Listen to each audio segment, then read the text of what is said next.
This is the seventh in a series of videos about creating an end-here program in C#.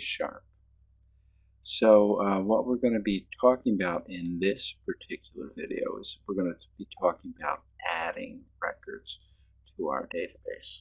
So let's see what we can come up with. So let's go over to our program. And we're going to start in the user database, and we're going to start by adding a record in. Notice that it's very similar to change. Actually, it's so similar to change that I'm going to copy change, and I'm going to paste that down. Then I'm going to change. You always have to change to add.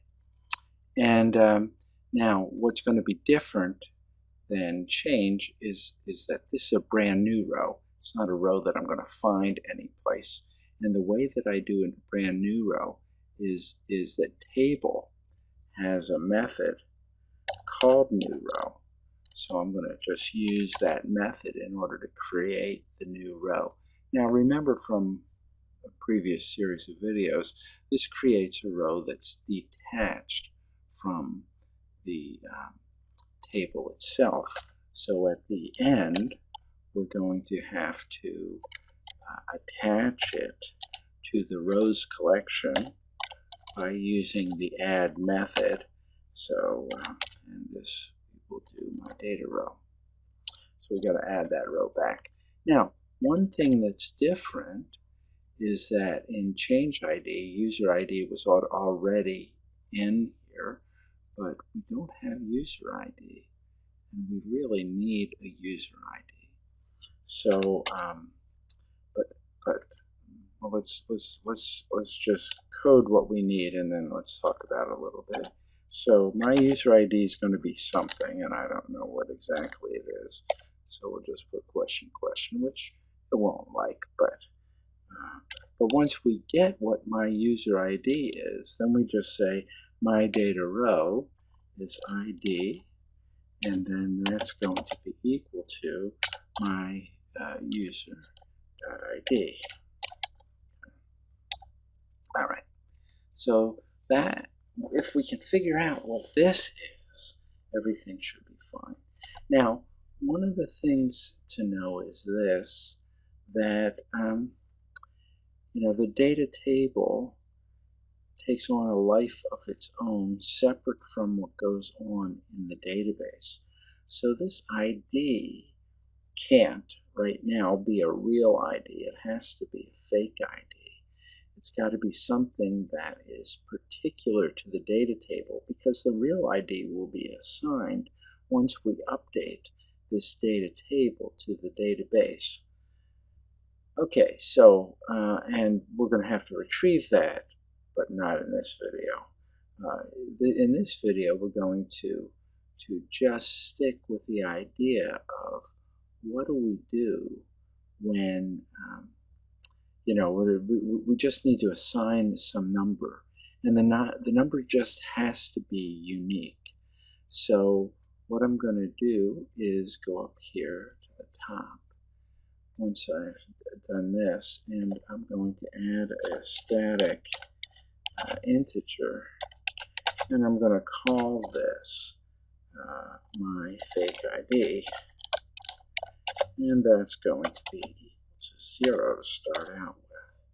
Then when I'm filling up the records, like I said, it just has to be unique. So down here, I'm just going to say if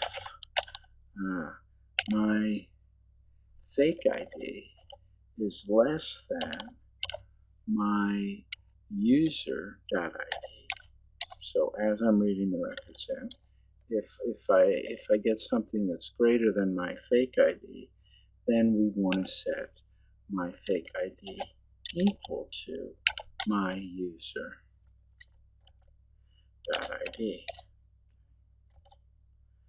Alright, so this just will assure us that fake ID is going to be equal to the largest of the user IDs that I've loaded into my data table. So now, when I get down here, want to set it to my fake ID, but actually I want to set it to 1 greater than my fake ID.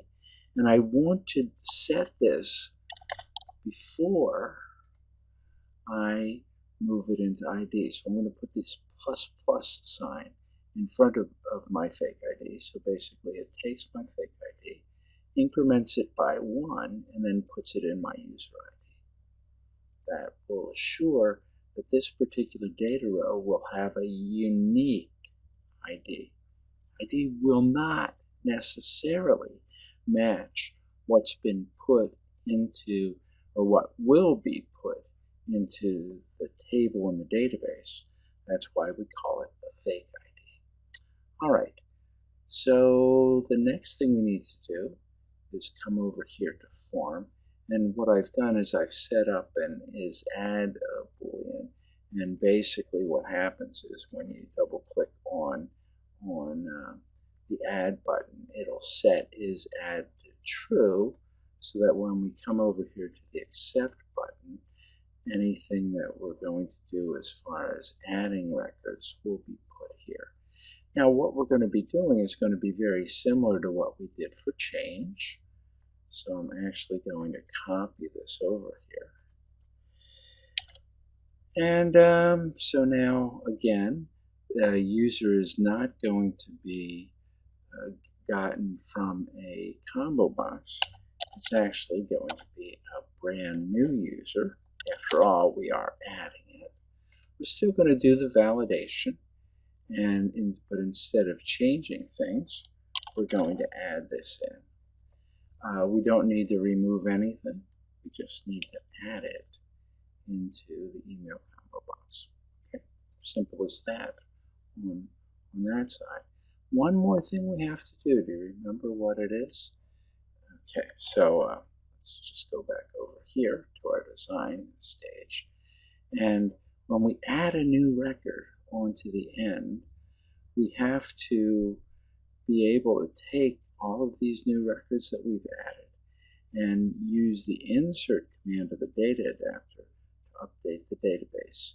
So let's go back to our data adapter where we've set up the data adapter, and it's going to be very similar to what we've done here before. So we're going to start with the constant string,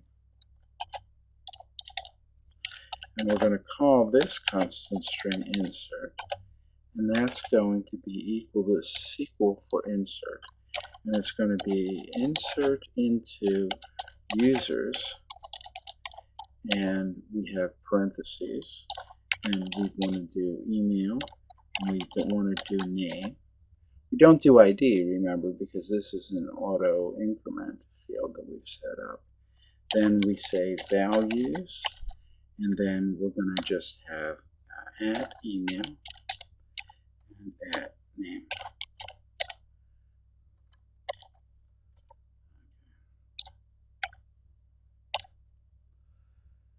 Okay, so basically this is what we've done here.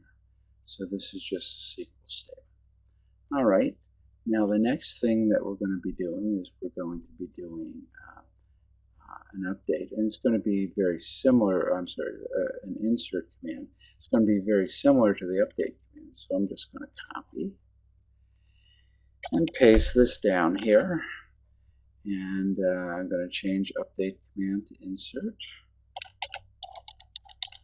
And it's going to be based on this insert SQL that I just set up.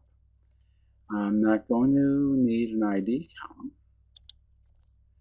but this is going to change to insert. And this is going to change to insert. This is a really useful technique to copy things that are working, and we'll do this. Is also a good technique to do the same thing that we're doing. Build it step by step by step instead of trying to do everything at once. Because if you make a mistake, for example, if the data types aren't right, then it gets propagated through. All right, so here we've set up our insert command, and now the final thing that we need to do is just to attach it to our data adapter. So we're going to say use your data adapter insert command, and that's going to be equal to the insert command that we've just created. All right, very good. Okay, so that's basically all that we need to do, except, of course, to test out our program and make sure that it's working. So we're going to start the program up. It's going to start running. I'm going to say add, and I'm going to put in, let's say, new at new.com. I'm going to just say the name is going to be new, and I'm going to say accept. The other thing that I need to do is just make sure, let's say I'll just change that to new.edu, and I'll change this to new1, and I'll just say accept.